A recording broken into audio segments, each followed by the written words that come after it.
Dan ingin saya sampaikan Bapak Ibu, keturunan Nabi tidak bermarga. Keturunan Nabi tidak bermarga.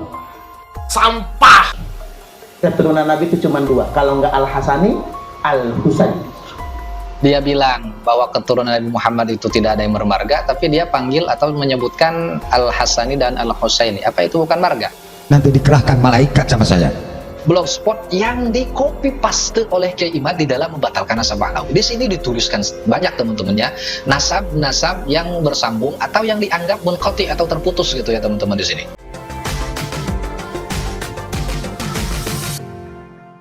Bismillahirrahmanirrahim. Alhamdulillah wassalatu wassalamu ala Rasulillah sayyidina Maulana Muhammad ibn Abdullah wa ala alihi wa ashabihi wa dzurriyyatihi wa mawala amma ba'd.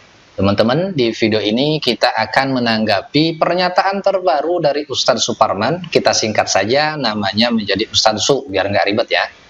Ustadz Su ini menyatakan bahwa keturunan Nabi Muhammad SAW itu tidak bermarga, kecuali Al-Hasani dan Al-Husaini. Baik teman-teman, sebelum kita tanggapi, kita simak dulu videonya. Teman-teman yang baru bergabung, silakan like, komen, dan jangan lupa subscribe, aktifkan notifikasinya agar teman-teman tidak ketinggalan konten-konten lain dari Al-Fakir. Dan ingin saya sampaikan Bapak Ibu, keturunan Nabi tidak bermarga. Keturunan Nabi itu cuma dua, kalau nggak Al-Hasani, Al-Husaini. Dengan lantang semangat dan penuh percaya diri, Ustadz Su ini menyampaikan sambil geleng-geleng kepala dan meyakinkan masyarakat bahwa keturunan Nabi Muhammad itu tidak ada yang bermarga kecuali Al-Hasani dan Al-Husaini. Saya yakin Ustadz Su ini tidak paham ya marga itu apa, karena baru aja Hati-hati. walau alam, mungkin bukan ya kalau menurut Ustadz Su ini. Dia bilang bahwa keturunan Nabi Muhammad itu tidak ada yang bermarga, tapi dia panggil atau menyebutkan Al-Hasani dan Al-Husaini. Apa itu bukan marga? Nah teman-teman, beliau ini adalah salah satu tokoh yang cukup berpengaruh ya di dalam gaduh nasab ini, khususnya yang di Sumatera, yang di Lampung ini. Bahkan subscriber YouTube-nya pun udah 200 ribuan langsung, tapi kalau kita lihat narasi-narasinya ini kok tong kosong nyaring bunyinya gitu loh, kok sangat cocok gitu dengan istilah itu. Kenapa? Karena pertama dia dulu pernah menyampaikan bahwa tidak mungkin anak cucu Rasulullah SAW diberikan nama Ubaidillah. Ini hanya untuk menganulir bahwa Ubaidillah itu bukan anak Ahmad al-Muhajir. Karena nama Ubaidillah adalah nama yang sudah rusak karena menjadi nama seorang pembunuh yang mengeksekusi kakek buyut daripada Sayyid Ahmad al-Muhajir, yaitu Sayyidina Husain pada peristiwa Karbala. Menurut Ustadz Su, faktanya di kitab-kitab nasab, bahkan di kitab-kitab yang menjadi rujukan utama Kiai Iman, ternyata bukan satu dua ya, puluhan bahkan ratusan anak cucu keturunan Nabi pasca perang Karbala yang memberikan nama anaknya dengan Ubaidillah. Jadi sangat nampak sekali ya bahwa Ustadz Su ini memang asal ngomong gitu loh. Aduh ya Allah ya Robbi. Ngopi dulu Baraya. Dan sekarang lebih lucunya lagi, beliau menyampaikan sesuatu yang tidak pernah disampaikan oleh satupun orang dari kelompok Kiai Imad. Bahkan Kiai Imad pun tidak pernah menyatakan ya narasi seperti ini.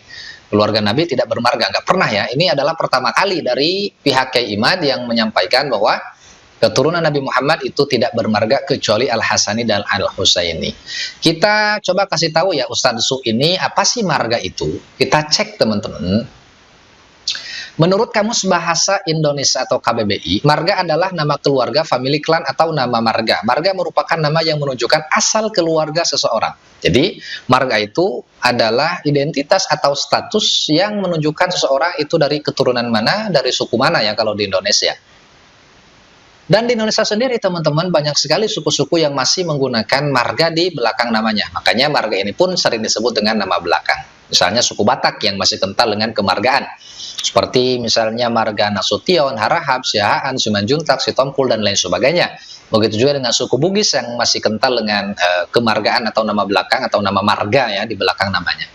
Nah teman-teman, apakah betul apa yang disampaikan oleh Ustadz Su ini? Ya kalau kita lihat rekam jejaknya, memang beliau ini setiap ngomong itu kayak nggak pernah ada rujukan gitu ya teman-teman. Pokoknya asal bunyi gitu ya, asal keluar, yang penting bisa disebut Ustadz untuk menipu umat, untuk membodohi masyarakat. Yang penting laku disebut orang yang berjasa untuk Nusantara dan pribumi gitu ya. pokoknya ya begitulah. Nah teman-teman perhatikan. Nah teman-teman ini adalah blogspot ya, bukan website. Blogspot ini gratis, kalau website itu berbayar. Blogspot yang di copy paste oleh Kiai Imad di dalam membatalkan nasab alawi. Di sini dituliskan banyak teman-temannya nasab-nasab yang bersambung atau yang dianggap munqati atau terputus gitu ya teman-teman di sini. Jadi ada yang nasab sahih, nasab masyhur, nasab yang batil, semuanya ditulis ini dan semuanya ini mengikuti marga teman-teman. Ini di blogspot yang di copy paste oleh Kiai Imad teman-teman. Jadi kalau teman-teman baru bergabung ya mengikuti isu nasab ini, sebenarnya metode atau yang dibilang tesis oleh kelompok Kiai Imad yang diklaim itu adalah hasil daripada Kiai Imad itu sebenarnya copy paste dari blogspot ya teman-teman. Nah ini teman-teman, tanzihun nasabil alawi minad dukhala ansabun dakhilatun ala nasabil alawi al-Fatimi. Jadi kalau kita perhatikan dan kalau teman-teman sudah pernah membaca tesis Kiai Imad ini 80% ya sama. Artinya memang Kiai Imad itu ya plagiat. Ya. Silakan dibaca teman-teman. Argumentasinya ya Kiai Imad itu hanya melakukan beberapa improvisasi dan sama sekali tidak menjadi argumen yang betul-betul memperkuat gitu ya klaim ini gitu teman-teman. Bahkan lebih banyaknya itu narasi-narasi ngaco lah, narasi-narasi ngaur terus dari Ustadz Su yang sedang kita tanggapi ini teman-teman. Jadi ayolah masyarakat, kita semuanya gunakan akal sehat. Jangan karena kebencian kita menghalalkan segala cara. Jangan sampai karena kebencian kita kehilangan integritas. Wallahu a'lam.